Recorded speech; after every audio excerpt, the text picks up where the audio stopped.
C'est l'événement du printemps, hein, à Narbonne, et on va y retrouver du coup, une soixantaine d'exposants qui vont vendre, des plantes, tout ce qui va être potagère, fleurie, voilà, pour embellir son jardin. Mais on va aussi retrouver des exposants qu'on appelle autour des plantes, donc tous ceux qui vont apporter, la curiosité autour du jardin et tout ce qui va se rapprocher à la nature, à tout ce qu'on peut produire, dans notre environnement.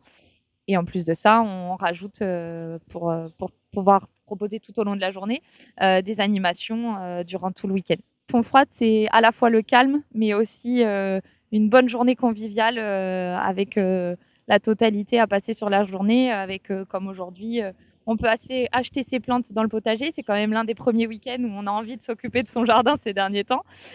Donc, profiter des animations et puis on peut aussi, profiter, d'un bon repas, soit à la guinguette dans la cour Louis XIV ou au restaurant, et finir par une bonne dégustation au caveau, à l'entrée de l'abbaye.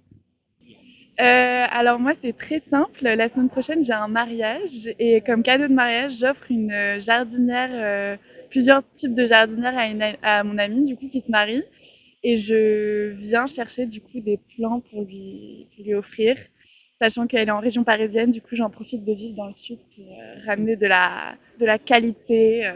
Voilà. Oui, j'ai craqué là. Il est un peu, je sais pas, exceptionnel. Je sais pas.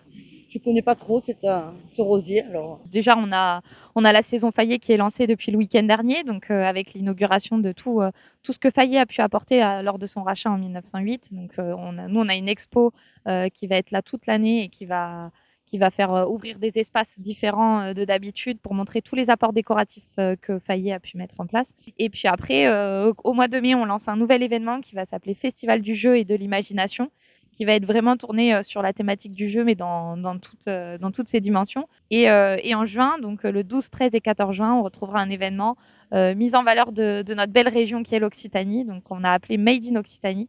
Et là, toute l'abbaye va être envahie de produits locaux et de producteurs et d'artisans locaux.